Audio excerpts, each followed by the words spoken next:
Oke, selamat pagi semuanya, Bapak Ibu sekalian. Selamat datang di morning briefing kami, Zoom pertama kali untuk custom. Jadi untuk suara penerimaan dan suara dari kami, untuk setiap peserta mohon kalau memang ada gangguan suara bisa langsung lewat chat. Nanti kami akan cek dari sini. Untuk morning briefing kali ini kita akan membahas kebijaksanaan dari pemerintah terkait dengan COVID-19. Jadi kebijakan kepabeanan itu apa saja sebenarnya yang ada gitu ya. Jadi selama ini kita pusing. Jadi karena memang mungkin kita nggak siap ada terjadinya COVID-19 ini, maka banyak peraturan yang terbit. Jadi ada puluhan peraturan, baik dari Departemen Kesehatan, Departemen Perhubungan, Perpajakan, dari kepabeanan sendiri. Nah, khusus hari ini kita akan membahas fasilitas atau kebijakan kepabeanan terkait dengan COVID-19 ini. Oke.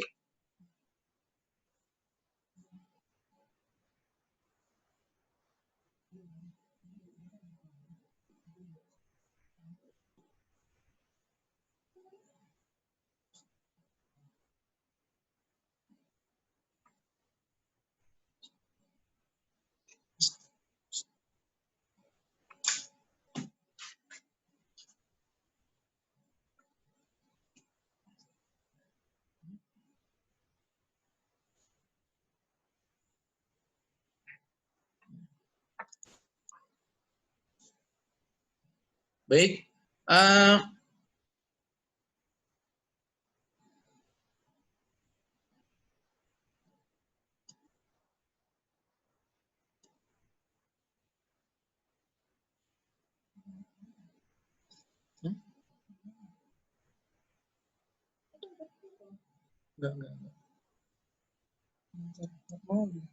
Yang mana?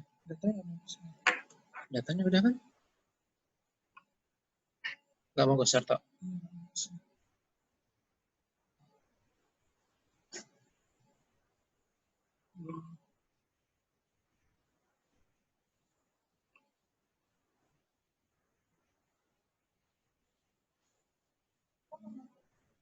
Share data. Share slide.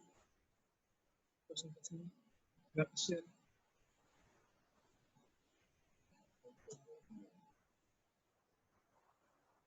Di itu dong. Ininya hilang.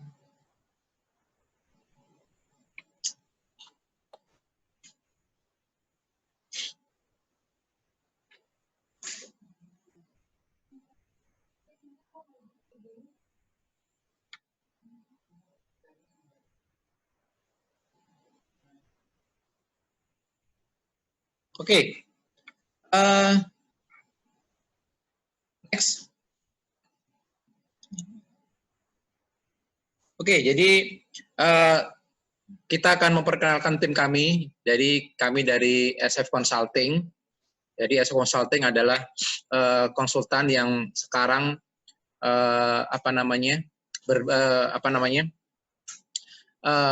berdiri sejak tahun 2004, didirikan oleh Ibu Sri dan Ibu Ratna. Kemudian tahun 2014 kita bergabung dengan Crow, yaitu salah satu perusahaan accounting nomor 5 di Asia Pasifik, dan 2017 dengan TPA Global terkait dengan transfer pricing. Oke, next. Kami tahun 2019 dan 2020 dari World Tech 2019-2020 kami sudah dapat tier 1. Jadi 2 tahun terakhir ini kita bisa mempertahankan tier 1. Untuk TP-nya kita tier 2. Kemudian partner kami, Ibu Sri dan Ibu Ratna juga sebagai Indonesian Women in Tax Leaders. Oke, next.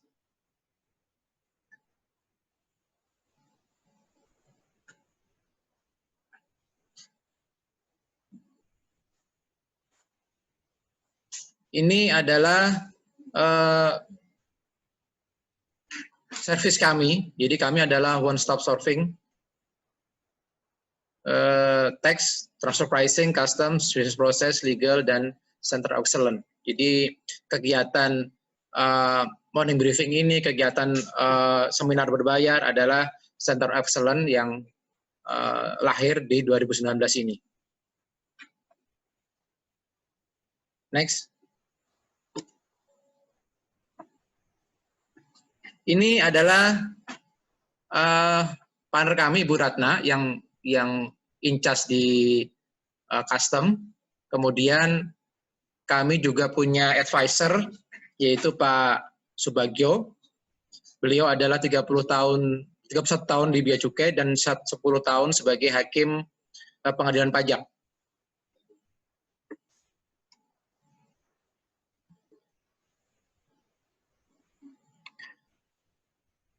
Tim kami, saya sendiri, Heru Setiabasuki, kalau saya bekas pegawai Bea Cukai 16 tahun, terakhir saya resign 2015.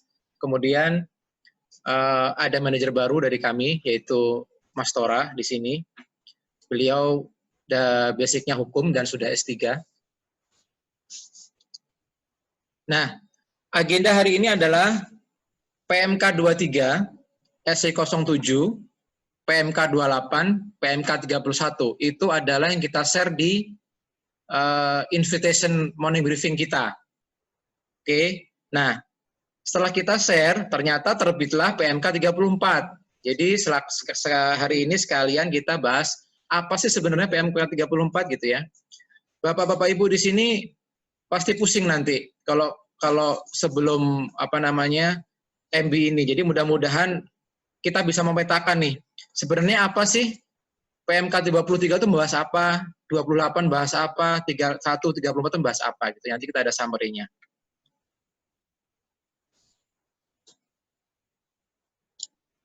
Oke.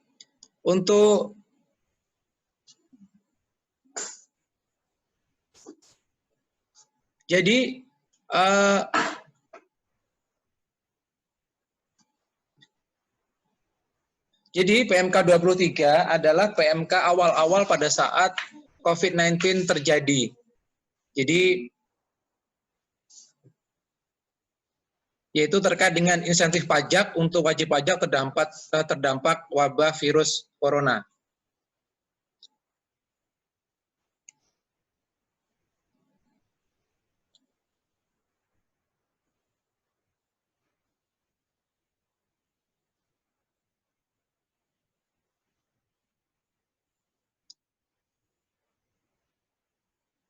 Oke, tadi udah ya latar belakangnya adalah perlambatan ekonomi di dunia usaha gitu ya, terus antisipasi pemerintah melalui antisipasi langkah-langkahnya bagaimana. Jadi terbitlah PMK 23 ini.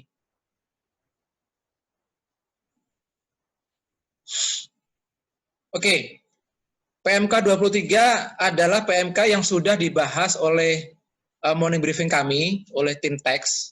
Jadi untuk detailnya kami tidak akan mengulang, tapi kami akan mengulang bagaimana sebenarnya apa yang diberikan oleh fasilitas apa yang diberikan oleh PMK 23 ini. Yaitu pertama adalah PPh pasal 21 ditanggung pemerintah selama 6 bulan. Jadi untuk penghasilan pekerjanya, penghasilan brutonya tidak lebih dari 200 juta setahun. Jadi akan ditanggung oleh pemerintah. Ini sektornya apa saja, nanti Bapak Ibu bisa lihat di PMK-nya itu ada 440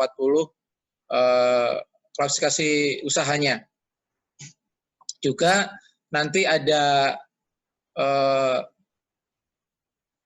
KITE dan KITE IKM. Kemudian ada juga pembebasan pasal 22 impor selama 6 bulan. Terus pengurangan PPh 2 pasal 25 sebesar 30% selama 6 bulan. Terakhir adalah restitusi PPN dipercepat selama 6 bulan. Ini adalah jadi ini bukan terkait importasinya apa, tapi semua kegiatan sektor usaha yang ada di lampiran PMK tersebut dapat menikmati fasilitas ini, gitu ya. PMK untuk dampak COVID-19 itu seperti ini, gitu ya. Oke, next.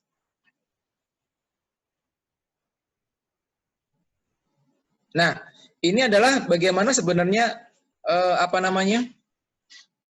pasal 22 impor ini diberikan oleh pemerintah, yaitu untuk KLU di lampiran F dan perusahaan KIT, gitu ya.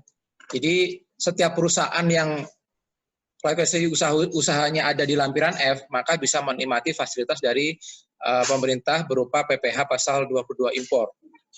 Yaitu pertama mengajukan surat keterangan bebas di pajak, gitu ya.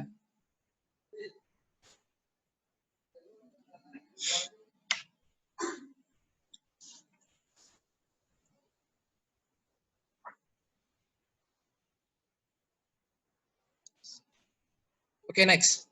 Nah, ini adalah pengajuan sebelumnya. Pengajuan SKB. Pengajuan SKB diajukan secara terus kepada para kantor tempat wajib pajak pusat terdaftar, kemudian melampirkan keputusan Kemenku mengenai penetapan perusahaan yang ini untuk kita ya, jadi fasilitas kita-nya diajukan gitu ya. Terus pembebasan berlaku sejak tanggal SKB terbit sampai dengan 30 September. Kemudian 3 hari kerja SKB pungutan PPh pasal 2 apabila wajib pajak memenuhi kriteria. Jadi akan diterbitkan apabila memang telah memenuhi syarat-syaratnya. Oke, next.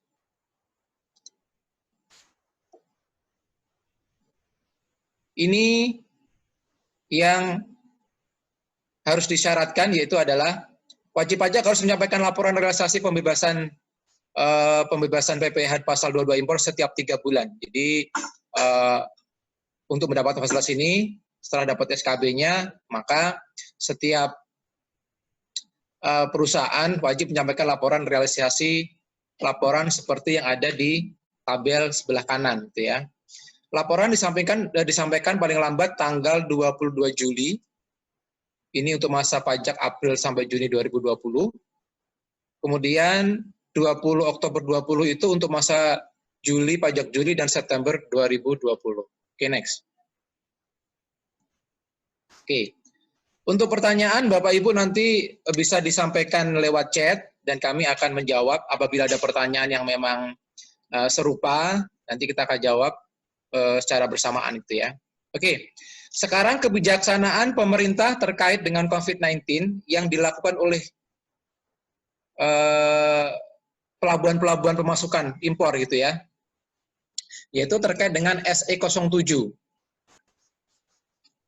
SE07 adalah pedoman penelitian importasi barang yang mengajukan skema tarif bea masuk berdasarkan perjanjian internasional. Sebelum SE07 ini terbit SE02 2020, yaitu pada awal mewabahnya COVID-19 di Indonesia, karena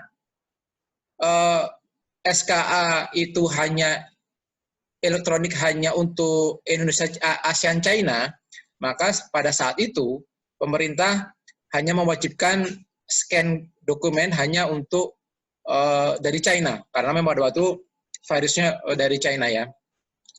Oke, kemudian next. Karena wabah itu meluas gitu ya, jadi akhirnya terbitlah SE07 ini, karena memang dari kita sudah punya perjanjian dari Jepang, Indonesia, ASEAN Jepang, kita punya dengan Pakistan, kita punya dengan India, Australia, New Zealand gitu ya, karena wabahnya sudah menyebar, akhirnya terbitlah SE07 ini. Nah, apa yang isi dari SE07 ini? Jadi selama ini kita terikat dengan PMK 229, yaitu yang terakhir diperbaiki dengan 124, yaitu penyerahan hard copy.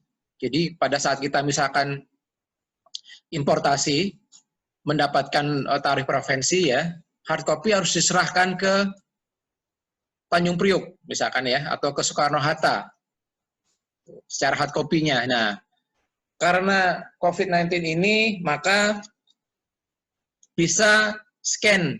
Jadi SK-nya di-scan, tapi harus berwarna ya Bapak Ibu ya. Jadi kadang memang kontradiksi, kita tidak boleh ngantor, kita harus work from home, tapi kerjanya harus punya scan yang berwarna di rumah gitu ya. Akhirnya ngantor sebagian gitu ya. Jadi akhirnya separuh ngantor, separuh di rumah, besok lagi gantian seperti itu gitu ya. Nah,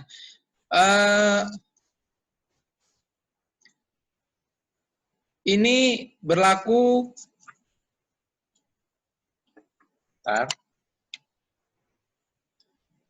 Nah, untuk pengiriman bisa send by email.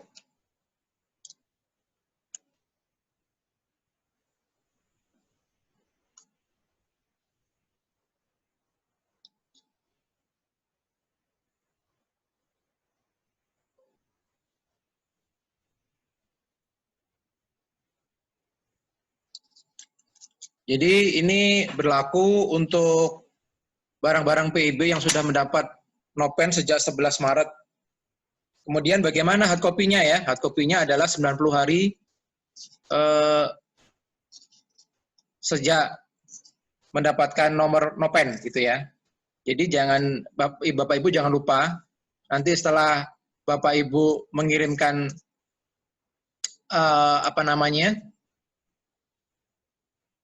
COO lewat email gitu ya. Nanti 90 hari dari nopen juga harus mengirimkan hard copy-nya.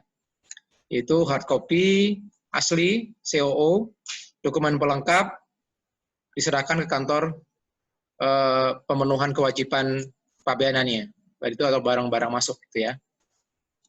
Oke, next. Nah, pada saat kirim email itu, Bapak Ibu juga harus membuat surat pernyataan. Jadi saya yakin Bapak Ibu di sini sudah dapat ya formatnya karena memang SC07 langsung cepat menyebar di via WhatsApp gitu ya. Jadi Bapak saya yakin sudah punya semuanya. Tapi tentunya di sini pasti Bapak Ibu ada kesulitan kirim email. Dulu enak ya kalau kita punya klien koordinator gitu yang Mita gitu itu langsung bisa langsung ke sana, tapi sekarang kan ada emailnya tertentu gitu ya. Oke, next.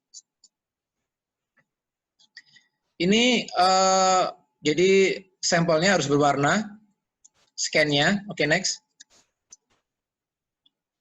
Nah, sekarang pada saat penelitian bagaimana PFPD ya, jadi PFPD di Tanjung Priok atau di Soekarno-Hatta bagaimana, tetap Bapak Ibu ya, mereka akan pemeriksaannya yaitu terkait dengan certificate of origin-nya, ketentuan dari rule of origin-nya, ketentuan proseduralnya, apakah pengisian di PIB benar, pengisian di kolom-kolom SKA sudah benar, gitu tetap diperiksa ya. Terus nanti dari consignment-nya, apakah kapalnya mampir atau tidak, gitu. Jadi kalau misalkan dari consignment adalah ketentuan jika misalkan kita Indonesia Jepang gitu ya, ada perjanjian ketika kapalnya mampir di luar Indonesia Jepang, maka dia harus ada true BL dari negara yang negara asalnya kalau memang kapalnya itu mampir gitu ya, yang menyatakan bahwa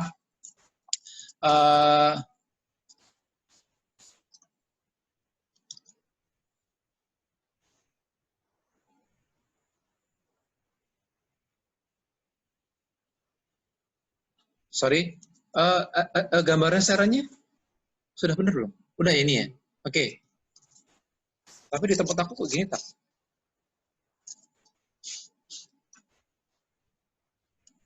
Jadi nanti Bapak Ibu jangan kaget ya, mentang-mentang misalkan, wah enak nih kita kirim email gitu ya, SK, tapi nanti Ibu tinggal nunggu nanti apakah tarif provinsi kita dengan FTI itu diterima oleh PPD atau tidak, belum tentu gitu ya. Ada juga misalkan masalah sepele, misalkan begini, di kolom 7 atau 8 itu ada kita harus mengisi nilai FOB gitu ya. Terus ada ketentuan rule of origin-nya itu misalkan kan ada apa namanya? Ada wholly obtained gitu ya. Terus kita ada RVC, regional value content gitu ya. Saya pernah menemukan regional value content itu ditulis sebesar 99,99% gitu ya. Kemudian kalau kita ada ketentuan, kalau kita menyatakan RVC, maka kita harus declare secara nilai FOB gitu ya. FOB-nya harus di-declare gitu. Nah, ini di COO di-declare RVC 99,999% gitu. Nah, di importernya eksporter di negara asal sana dia declare pakai CAF gitu ya. Akhirnya dibatalkan oleh PFPD gitu. Akhirnya keberatan dan kita tangani menang gitu ya. Sebenarnya tidak masalah. Jadi kalau misalkan 99,999% sebenarnya sudah 100%. Jadi artinya itu bukan RVC lagi tapi wholly obtained gitu ya. Nah, ini pada saat nanti sebelumnya.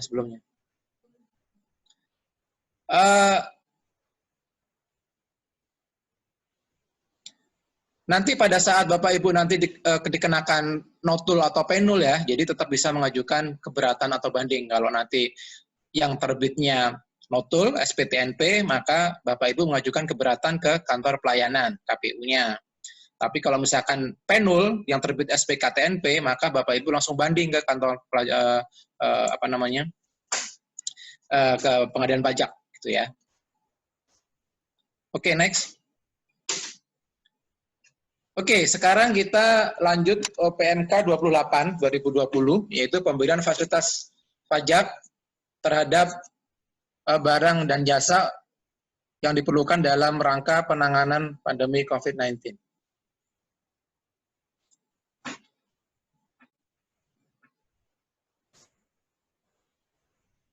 Oke, kita udah tahu semua latar belakangnya. Next.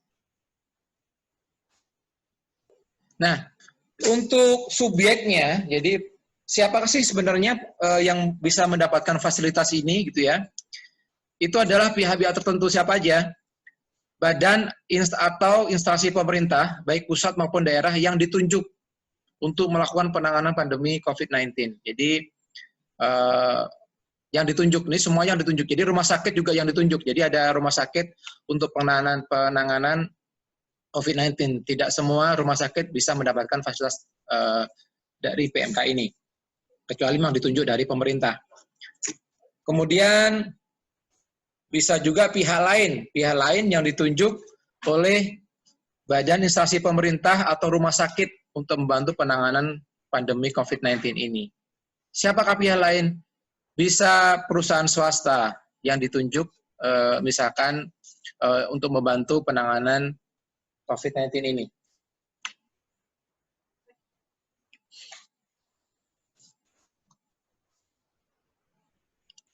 Nah, sekarang objeknya apa sih? Ya, gitu ya. Jadi barang-barang yang pada saat importasi itu adalah obat-obatan, vaksin, peralatan laboratorium, peralatan pendeteksi, peralatan pelindung diri, peralatan untuk perawatan pasien, dan atau peralatan pendukung lainnya yang dinyatakan. Jadi memang ada beberapa barang yang memang sudah ditentukan untuk pemasukan sebagai objek dari PMK 28 ini. Kemudian jasanya apa? Ya, jasa konstruksi, jasa konsultasi, teknik dan manajemen, jasa persewaan dan atau jasa pendukung lainnya. Jadi misalkan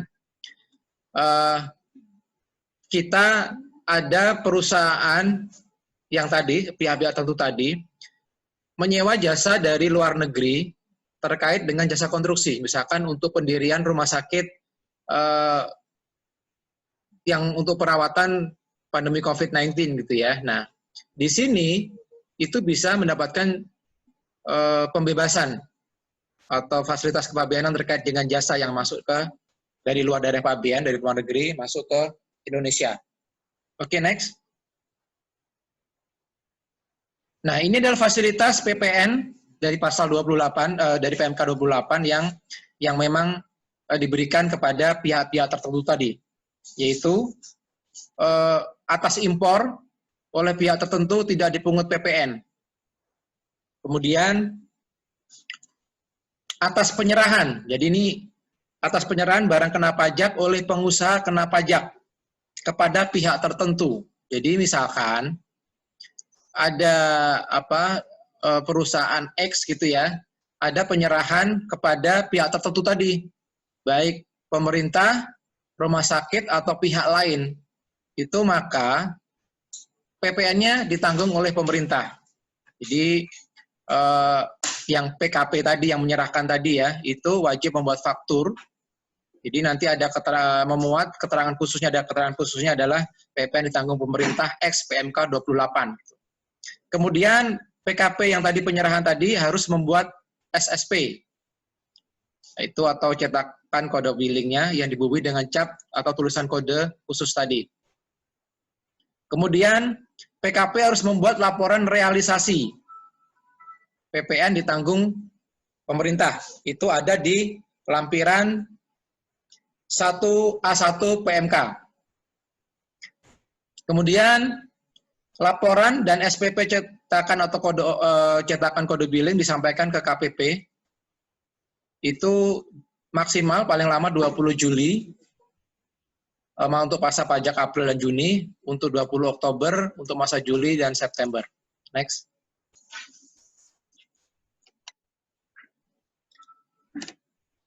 Bapak Ibu, terkait dengan pertanyaan bisa langsung di chat ke kami, nanti kami akan siapkan jawabannya. Yang ketiga adalah atas pemanfaatan jasa kena pajak dari luar daerah pabean ke dalam daerah pabean pihak tertentu.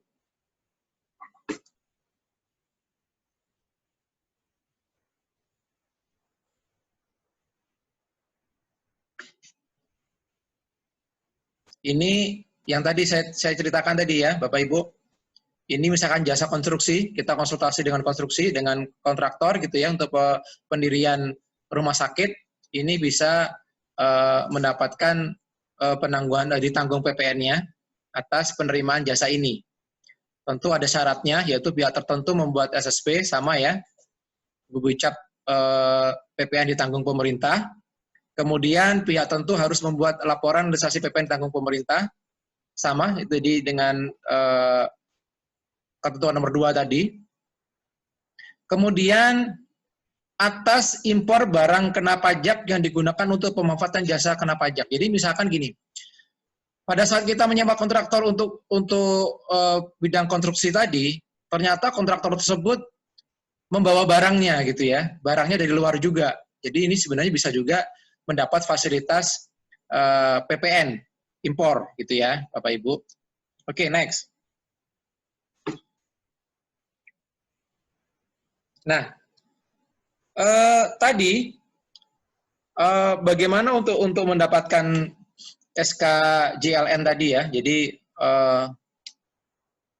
contohnya tadi kalau misalkan yang atas impor barang yang digunakan oleh pemanfaatan jasa tadi, itu harus ada surat keterangan pemanfaatan jasa kena pajak dari luar daerah pabean di dalam daerah pabean. Nah, ini adalah pengajuannya. Bapak Ibu bisa buka nanti di Perdirjen 12/2019. Yaitu telah menyampaikan SPT PPh 2 tahun terakhir, syaratnya ya. Telah menyampaikan surat pemberitahuan masa PPN untuk 3 periode jika sudah PKP. Untuk keputusan adalah 3 hari sejak lengkap dan benar. Oke, next. Ini adalah format pelaporan PMK 28, yaitu ada lampiran 1A PMK dan lampiran A2 di PMK-nya. Itu laporan realisasi pajak PPN ditanggung pemerintah dan laporan realisasi PPN ditanggung pemerintah atas pemanfaatan jasa kena pajak dari luar daerah pabean ke dalam daerah pabean. Oke, next. Nah, di pasal 2 di PMK 22 ini selain PPN ditanggung oleh pemerintah, ada fasilitas untuk pajak penghasilan pasal 22 impor gitu ya. Ini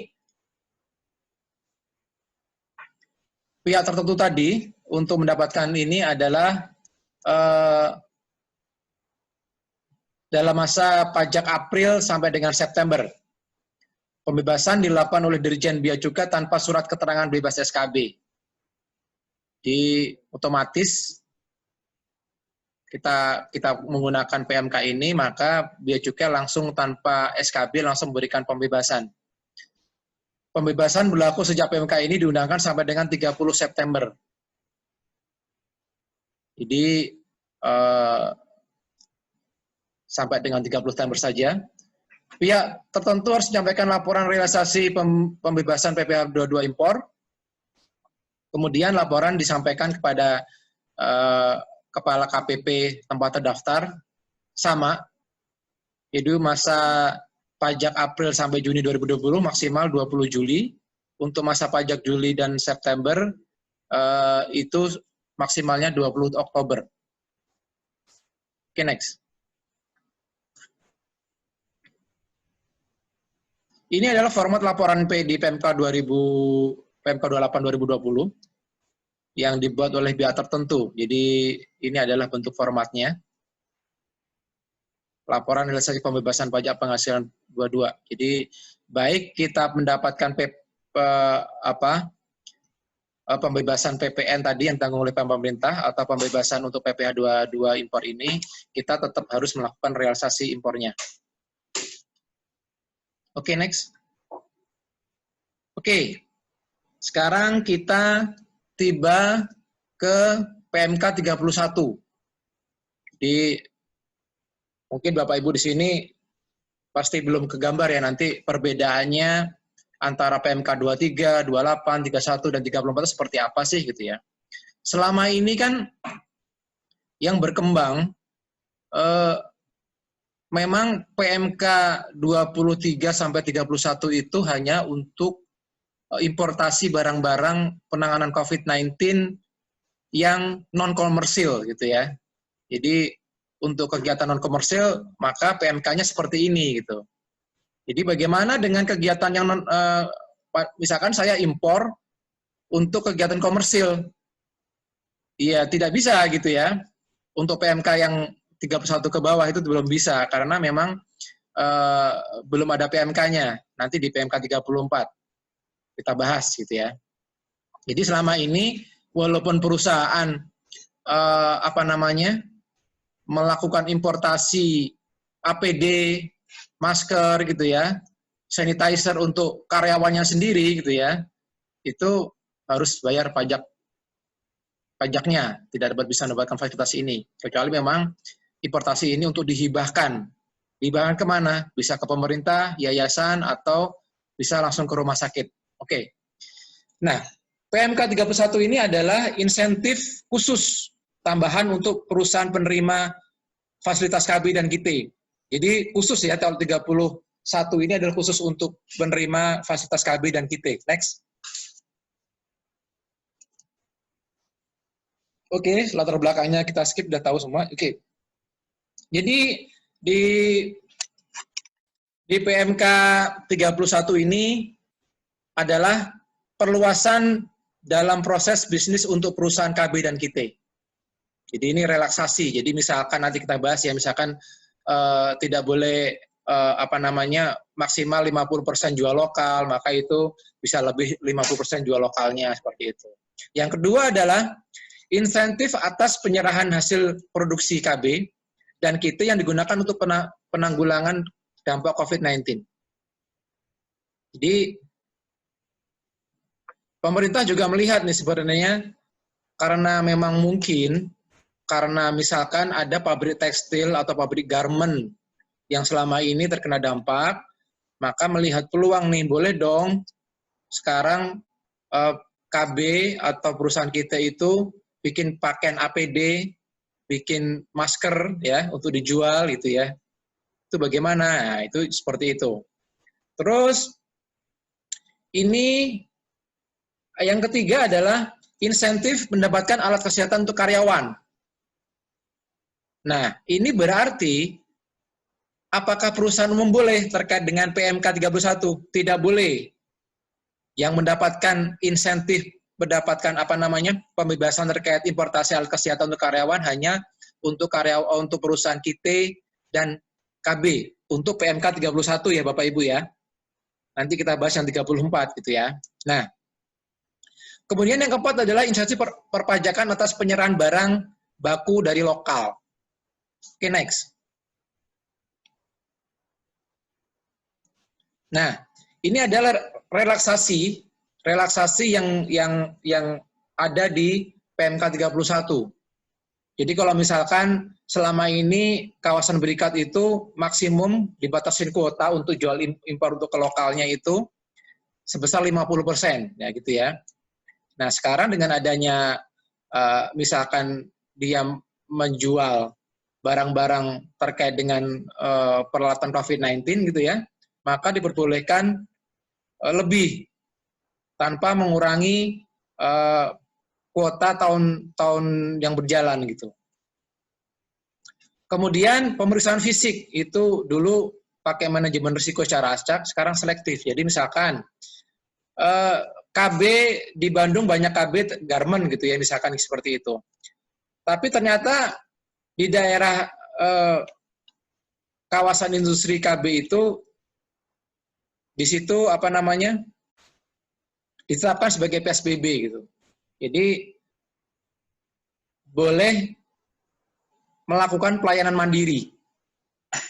Jadi biasanya hanggar periksa gitu ya, boleh melakukan pelayanan mandiri. Artinya bisa buka segel sendiri seperti itu. Kemudian terkait pemasukan, ini pemasukan barangnya ya. Ini karena kalau di KB di kita kan importasinya terkait raw material kan dibatasi Bapak Ibu ya. Misalkan saya produksi garment, saya produksi jas gitu ya. Saya produksi baju. Maka pada saat saya impor raw material yang di luar baju gitu ya, maka tidak dibolehkan.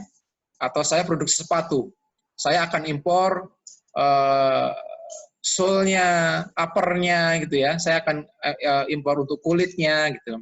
Pada saat saya impor untuk penanganan barang-barang COVID-19 tidak diperbolehkan. Nah, sekarang diperbolehkan nih. Dengan adanya PMK 31 itu dibolehkan. Yaitu fasilitasnya seperti apa? Penangguhan biaya masuk dan tidak dipungut PDRI. Artinya apa Bapak Ibu? Di sini tetap saja pada saat kawasan berikat atau kita nanti menjual barang-barang itu ke lokal, mereka akan tetap membayar bea masuk dan pajaknya ke pemerintah. Gitu. Jadi untuk PMK 31 seperti itu gitu ya. Oke, next.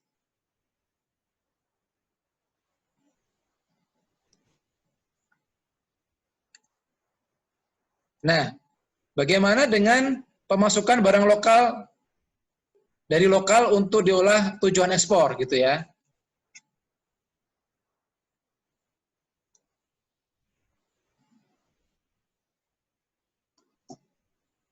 Terus untuk penyerahan hasil produksi digabungkan. Jadi kalau dulu tidak boleh selain barang-barang yang diproduksi oleh kitanya atau KB-nya, sekarang boleh dilakukan oleh kita pembebasan dan kita IKM.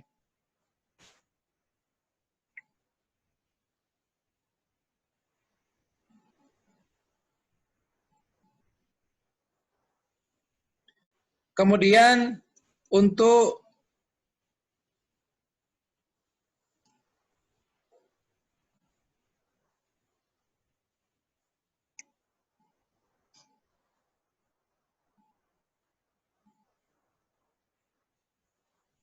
untuk penjelasan lokal sebelumnya toh.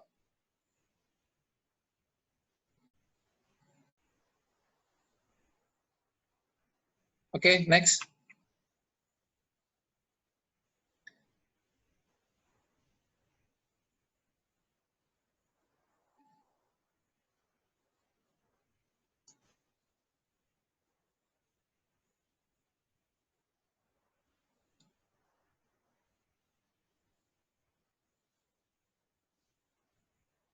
untuk pembebasan kita IKM tidak diperbolehkan menyerahkan hasil produksi tanpa mengurangi kuota apa namanya, mengurangi kuota tanpa mengurangi kuota penjualan lokal. Jadi kita IKM dibolehkan menyerahkan hasil produksi untuk penanganan COVID-19. Oke, next.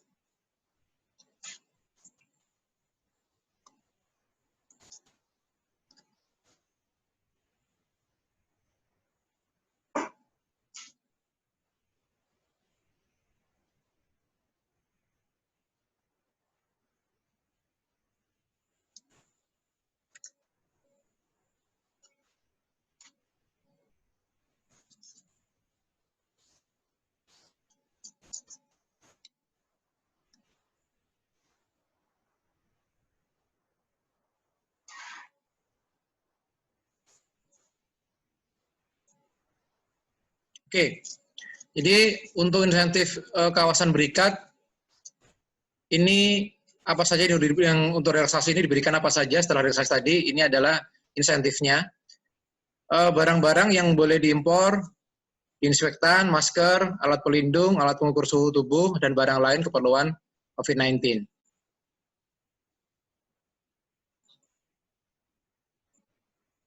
Kemudian, untuk barang-barang asal luar daerah pabean. Barang asal luar daerah pabean, asal impor, ya pada saat impor diberikan penangguhan biaya masuk dan tidak dipungut pajak. Jadi untuk barang-barang yang raw material apabila perusahaan ingin mengimpor terkait dengan COVID-19, maka diberikan penangguhan biaya masuknya. Kemudian juga berlaku untuk barang-barang asal lokal, tidak dipungut PPN. Jadi ini barang-barang terkait dengan COVID-19 ini diberlakukan sama pemasukannya pada saat impor dan pada saat dari lokal masuk ke kawasan berikat atau ke KB. Itu ya Bapak Ibu. Oke, next.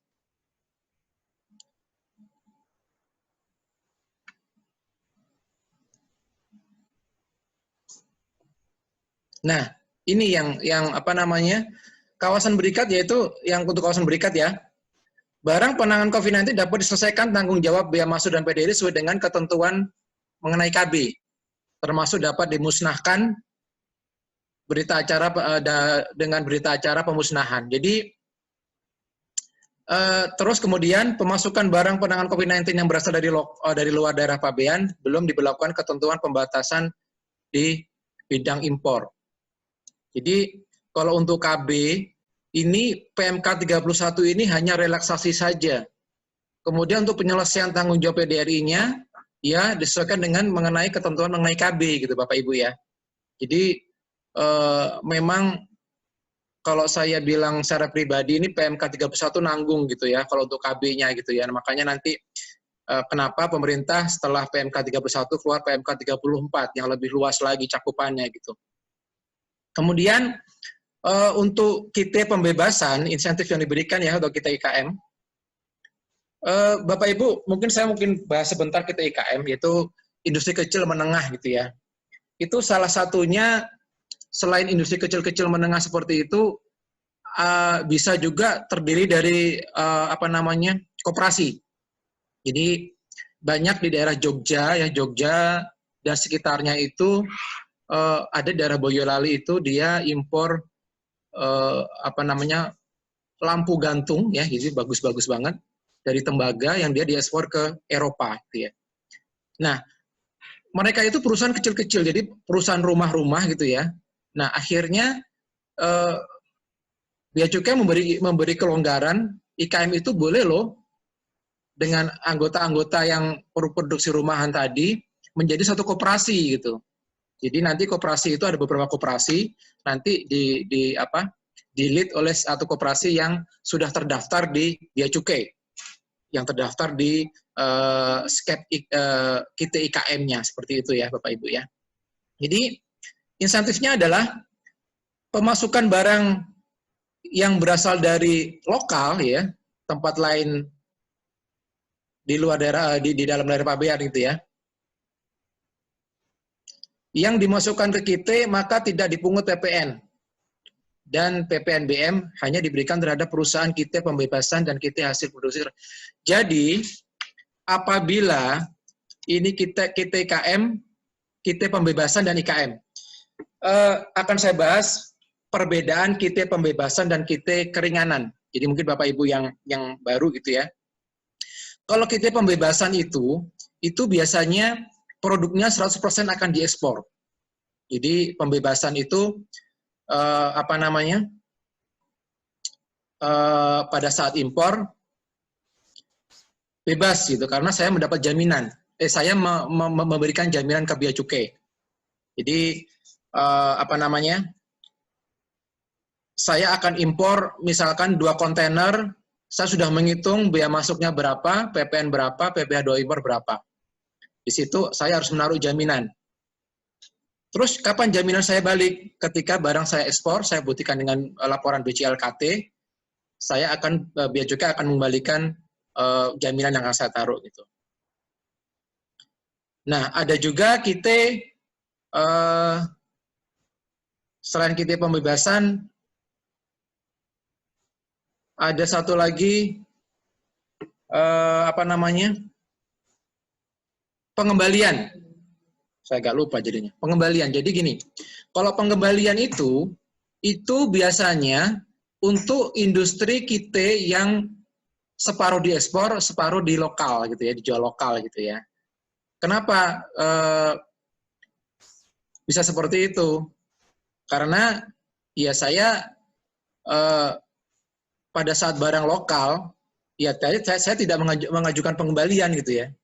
Jadi saya di awal bayar dulu bea masuk, pajak-pajak semuanya. Ketika saya barang saya jual ekspor, saya baru bisa mengajukan pengembalian gitu ya.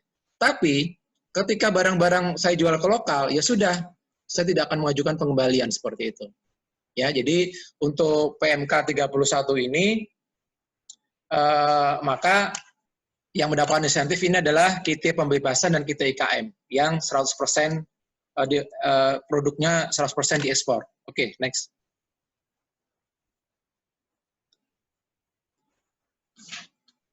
Ini adalah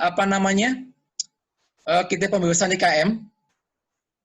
Di situ ada syarat-syaratnya sebenarnya tadi yang insentif tadi adalah terhadap pemasukan oleh KIT pembebasan KIT IKM, pengusaha kena pajak yang menyerahkan barang kena pajak wajib membuat faktur pajak yang diberikan keterangan PPN tidak dipungut. Dan tidak dapat menggunakan faktur pajak gabungan. Jadi faktur pajaknya setiap pemasukan ke KIT harus satu-satu. Dulu kan ada satu vendor lokal gitu ya, memasukkan ke perusahaan KIT dalam 1 minggu misalkan bisa sekali 10 pengiriman, dalam 1 bulan 40 pengiriman misalkan seperti itu. Nanti baru di akhir-akhir bulan tuh digabung pengiriman A, B, C, D gitu ya, itu sekarang tidak boleh lagi. Terus untuk mendapatkan insentif ini maka wajib melakukan ekspor atas hasil olah tadi ya, rakit atau pasang, paling lambat 1 bulan, paling lambat 12 bulan, sejak dilakukan pemasukan dan dapat diberikan perpanjangan waktu paling lama 12 bulan. Jadi pada saat pemasukan barang impor raw material tadi, maka maksimal 12 bulan harus diekspor gitu ya. Pak, kenapa ada perpanjangan? Bisa saja, misalkan ada force majeure itu misalkan ada bencana alam salah satunya, maka bisa diajukan permohonan paling lama 12 bulan juga. Kemudian insentif dapat diterima yaitu dengan cara wajib mencapaikan, jadi syaratnya ya, laporan realisasi ekspor paling lama 30 hari sejak berakhirnya batas waktu ekspor.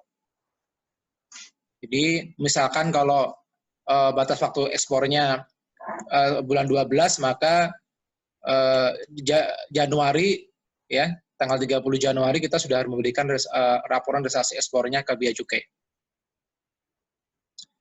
Penyerahan hasil produksi ke KB atau ke KIT IKM diberitahukan dengan menggunakan dokumen BC24. Ini apabila KIT menjual ke KB atau ke KIT lain ya, syaratnya dengan BC24. Kemudian perusahaan kita pembebasan dan kita IKM dapat melakukan penjualan hasil produksi kepada pihak lain di tempat lain daerah pabean. Jadi pihak lain di tempat lain di daerah pabean itu ke lokal ya, dengan jumlah paling banyak 50% dari realisasi nilai ekspor pada tahun sebelumnya. Jadi ini terkait dengan relaksasi di PMK ini, itu dibolehkan paling banyak 50%. Oke, next.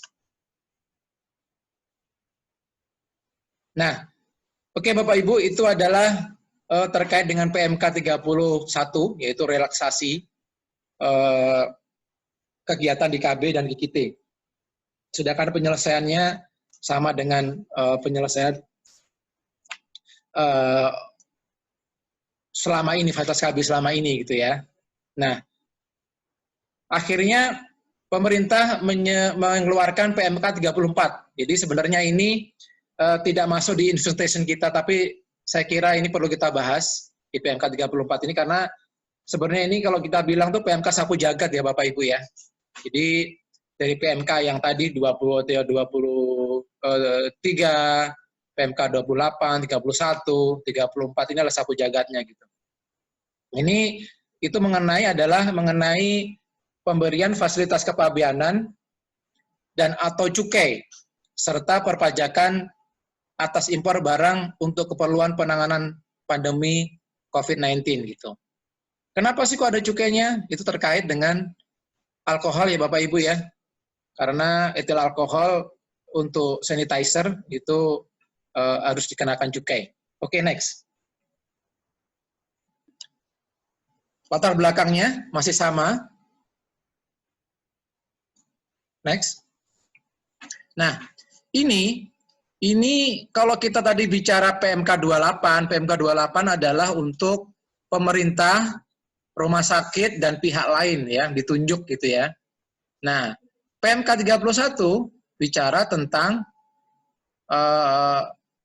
KB dan KIT gitu ya. Nah, sekarang di PMK 34 ini lebih cakupannya subjeknya lebih luas, yaitu bisa perorangan, bisa pemerintah pusat, pemerintah daerah, bisa badan hukum. Badan hukum bisa maksudnya bisa importer umum, bisa swasta gitu ya. Bisa non badan hukum, yayasan gitu ya.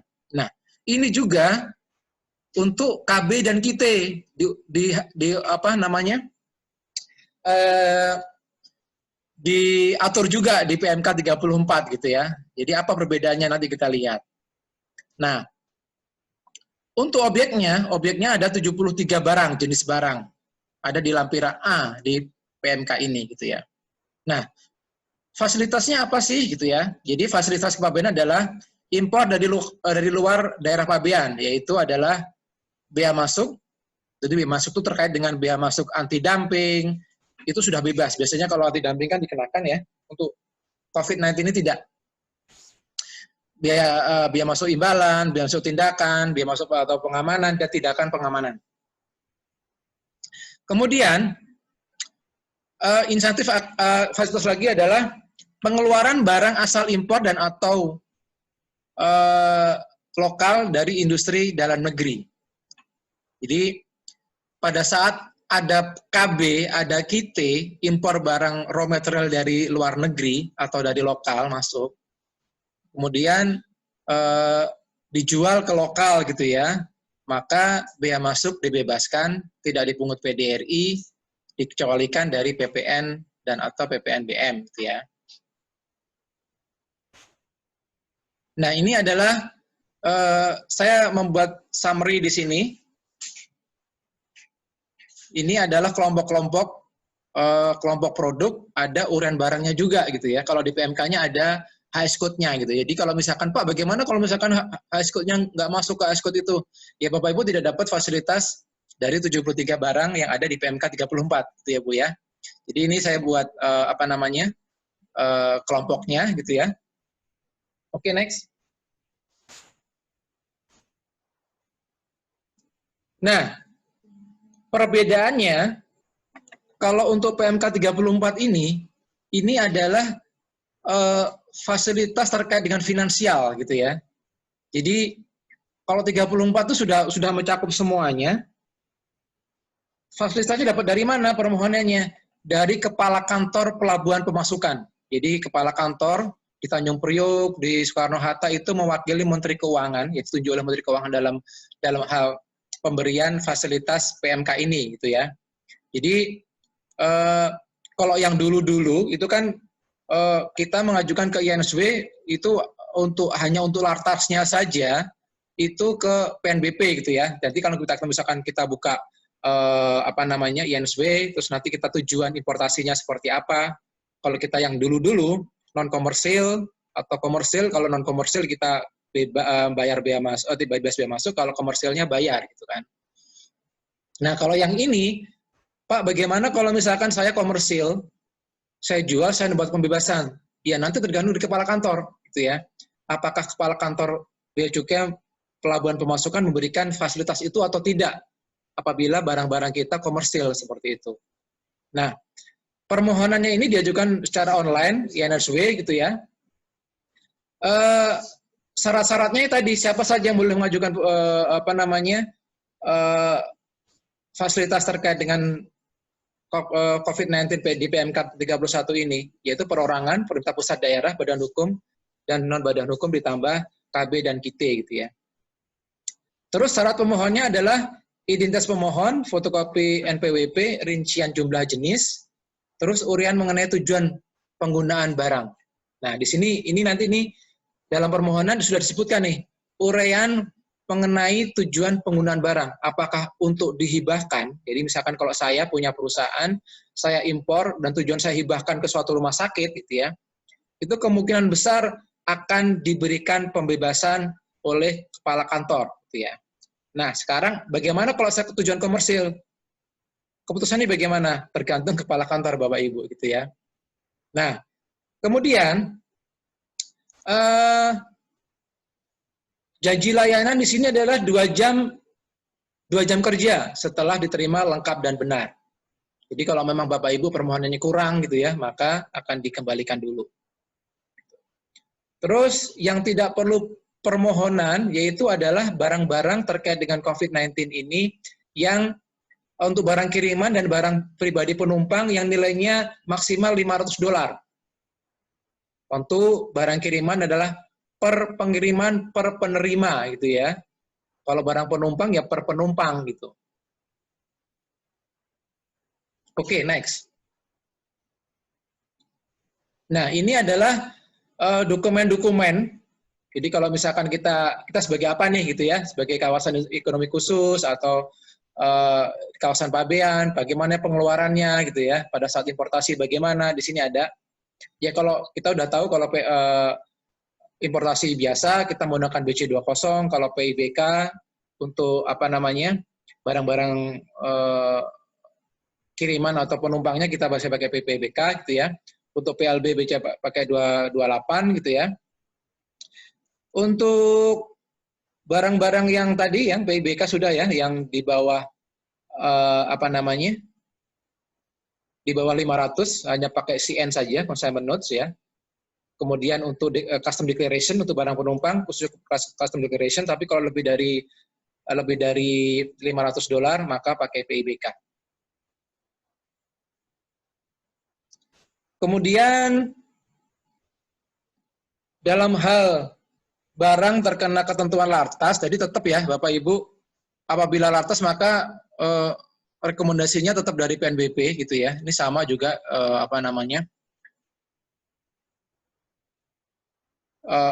untuk barang yang melebihi dari ketentuan tadi $500 tadi gitu ya. Jadi di sini ada rekomendasi di PNBP, ada juga nanti untuk mendapatkan fasilitas fiskalnya tadi dari kepala kantor gitu ya Bapak Ibu ya. Oke, next.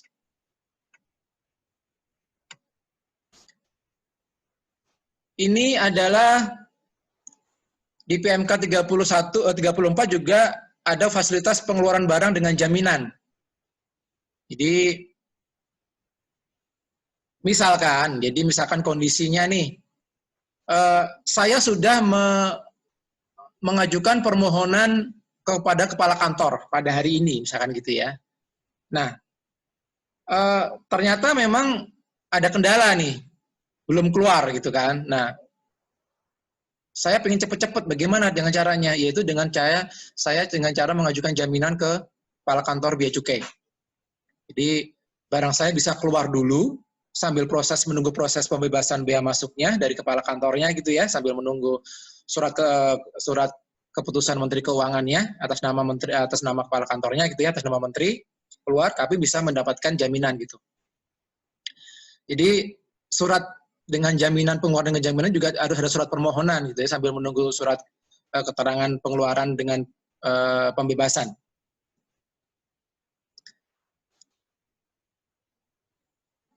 Jaminan dapat berupa jaminan tertulis. Ya, ini biasanya untuk importer yang mita ya. Apakah bisa ini di PMK hanya memang tertera jaminan dapat berupa jaminan tertulis. Gitu. Apakah importer biasa, artinya yang memang tidak mempunyai grade yang bagus, bukan maksudnya importer jalur merah atau jalur kuning gitu ya, atau jalur hijau, itu apakah bisa mendapat jaminan tertulis? Kami belum tahu, karena memang harusnya tidak ya, jadi tetap pakai custom bond atau jaminan tunai. Tapi kalau jaminan tertulis mungkin untuk perusahaan-perusahaan yang mita, ya, jalur prioritas itu bisa itu ya. Pemohon wajib menyerahkan surat keputusan pembebasan bea masuk dan barang maksimal 30 hari setelah barang dikeluarkan dari jaminan. Jadi pada saat saya barang sudah keluar dulu, maka saya harus menyerahkan keputusan tadi dari Bea Cukai maksimal 30 hari setelah barang dikeluarkan dengan jaminan, setelah SPPB. Oke, next. Nah, bagaimana dengan yang dilakukan oleh Bea Cukai dengan terkait fasilitas yang diberikan dengan di PMK 34 ini gitu. Jadi Bea Cukai bisa melakukan monitoring, evaluasi, pemeriksaan sewaktu-waktu dan sanksinya. Jadi di sini ada kepala kantor wilayah, kepala kantor pemasukan atau pejabat BC yang ditunjuk. Siapa? Bisa P2, bisa PFPD atau pejabat lain. Kemudian audit juga bisa dilibatkan di sini. Jadi jika barang tidak digunakan sesuai dengan tujuan. Nah, ini makanya nih, kalau misalkan ya Bapak Ibu, misalkan kejadian seperti ini. Saya sebagai importer umum, gitu ya, atau importer X lah, saya mengimpor masker. Saya dalam permohonan saya akan tujukan sebagai donasi. Saya akan serahkan sebagai sumbangan saya ke rumah sakit.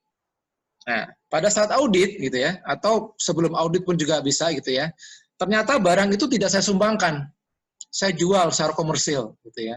Separuh saya sumbangkan deh misalkan gitu ya. Tapi ternyata separuh saya jual gitu. Nah, ini maka sanksinya adalah wajib melunasi biaya masuk, cukai dan pajaknya gitu ya. Terus dikenakan sanksi denda administrasi.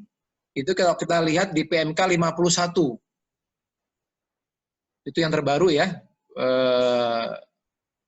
Untuk sanksi administrasi itu denda 100 sampai 500% dari biaya masuk yang dibayar. Jadi artinya ini adalah penyalahgunaan fasilitas. Jadi ini sama dengan saya misalkan impor barang fasilitas impor sementara gitu ya.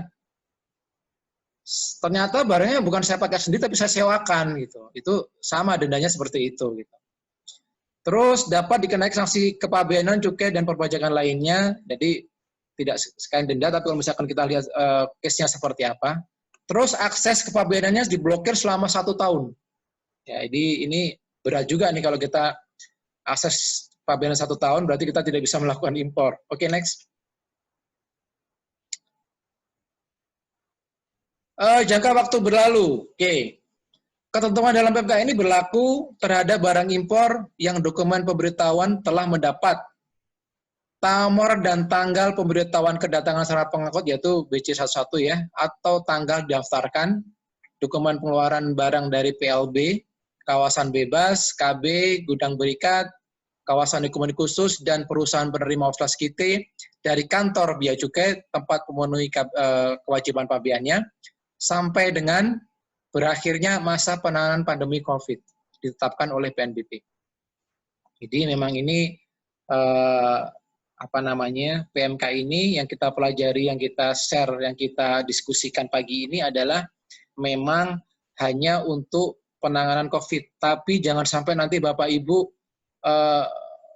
bagian eksim atau walaupun tidak melakukan importasi terkait dengan COVID-19, tapi ada teman tanya tapi nggak tahu gitu ya. Padahal sebenarnya Bapak Ibu kalau misalkan Bapak memberikan informasi terkait dengan fasilitas ini, kemudian ada importer yang mengerti dan kemudian melakukan importasi itu dan memberikan importasi itu kepada yang memerlukan untuk donasi, insya Allah Bapak Ibu di sini mendapat pahala. Saya yakin itu gitu loh. Jadi ini adalah salah satu tujuan dari SF gitu ya, terkait dengan Center of Excellence, yaitu sharing knowledge biar berguna buat masyarakat. Oke, next.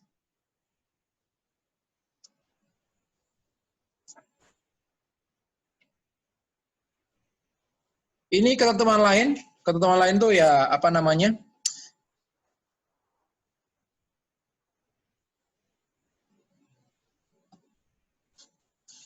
Pada saat peraturan menteri ini berlaku, permohonan untuk mendapatkan fasilitas kepabeanan dan atau cukai serta perpajakan atas impor barang keperluan penanganan COVID masih dalam 40%, pemrosesan dilakukan berdasarkan ketentuan dalam peraturan ini. Jadi artinya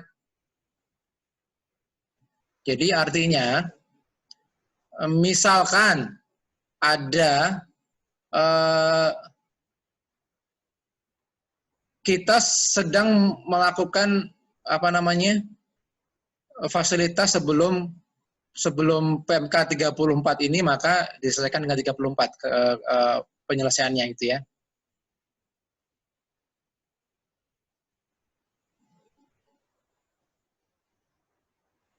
Terhadap barang impor untuk keperluan pengenangan COVID-19 yang telah dikeluarkan dengan pengeluaran segera rush handling dapat diselesaikan berdasarkan ketentuan diatur dalam peraturan ini. Rush handling rata-rata biasanya untuk barang-barang yang peka waktu ya. Jadi misalkan untuk newspaper, untuk koran gitu ya, untuk importasi buah, untuk impor jenazah, abu jenazah gitu ya, itu bisa ini. Kemudian juga untuk keperluan COVID-19 juga akan mendapatkan fasilitas handling. Oke, next. Nah, ini Bapak Ibu, kami sudah membuat summary dari PMK, jadi biar tidak bingung. Kita udah ngomong, udah diskusi dari tadi gitu ya, tapi tidak tahu bedanya gitu ya. Nah, ini kami sudah membuat apa sih perbedaan sebenarnya PMK 23, 28, 31, dan 34 terkait COVID-19 ini gitu ya. Jadi Bapak Ibu, kalau untuk PMK 28 gitu ya, ini kita harus melihat sektor manufaktur tertentunya masuk di KLU enggak gitu ya. Jadi subjeknya adalah perusahaan yang memang masuk di KLU lampiran PMK tersebut. Selain itu tidak dapat gitu ya. Objeknya apa? Semua kegiatan usaha yang masuk di sektor kegiatan manufaktur tersebut gitu ya. Jadi yang dilakukan sektor kegiatan usaha yang ada di PMK ini adalah masuk dalam objek PMK ini gitu ya. Terus fasilitasnya seperti apa? Fasilitasnya terkait dengan PPh pasal 21, pembebasan pasal 22, pasal PPh impor ya. Terus pengurangan PPh 25, restitusi PPN dipercepat gitu ya. Ini selama 6 bulan. Semuanya 6 bulan gitu ya. Terus kalau sedangkan untuk pengajuannya bagaimana pengajuan PPh 22 impor? Itu melalui SKP online DJP. Itu ya. Nah, untuk pasal 22 pasal 21 dan restitusi PPN itu ada detail banget ada di PMK tersebut, Bapak Ibu bisa melihatnya. Tapi kalau untuk PPh 25 itu pemberitahuan pengurangan angsuran 25 permohonan ya secara tertulis ke KPP. Jadi ini 23 itu hanya itu saja gitu ya. Tapi kalau 28 itu hanya untuk instansi pemerintah. Baik pusat maupun daerah, rumah sakit dan pihak lain yang ditunjuk oleh pemerintah atau rumah sakit. Udah. Jadi itu aja Pak, Bapak Ibu ya. Selain itu tidak bisa mendapatkan fasilitas yang ada di PMK 28. Jadi kalau untuk barang-barangnya, objeknya ini barang-barangnya itu untuk penanganan COVID. Di sini juga ada untuk jasa. Ada barang, ada jasa gitu ya. Terus apa yang diberikan gitu ya? Ini adalah PPN ditanggung pemerintah atas impor barang objek PMK, atas penyerahan objek PMK, penyerahan jasa barang oleh PKP ke pihak tertentu, atas pemanfaatan jasa dari luar negeri, dan atas barang pemanfaatan jasa. Ini yang diatur di PMK 328 di fasilitasnya ini ya. Oke. Nah, untuk mendapatkan apa namanya?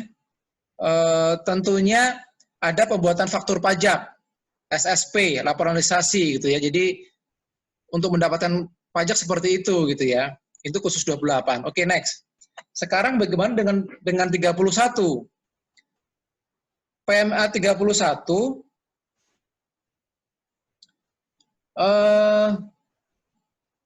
ini khusus untuk KB dan KIT IKM.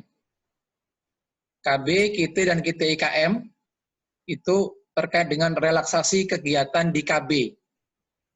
Jadi hanya itu saja gitu. Jadi ketika apa namanya?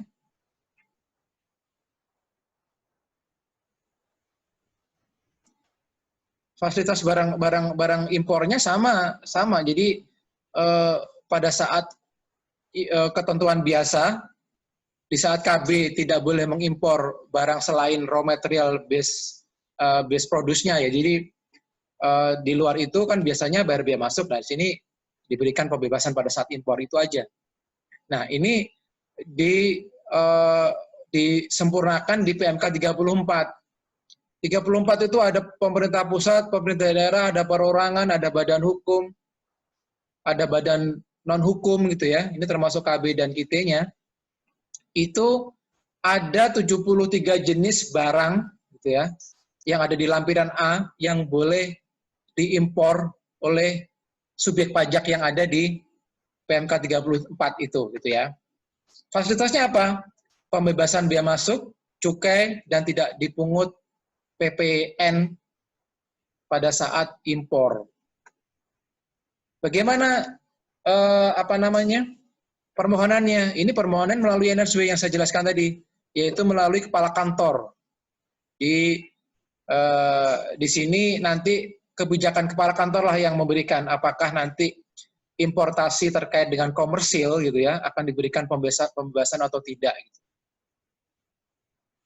Next.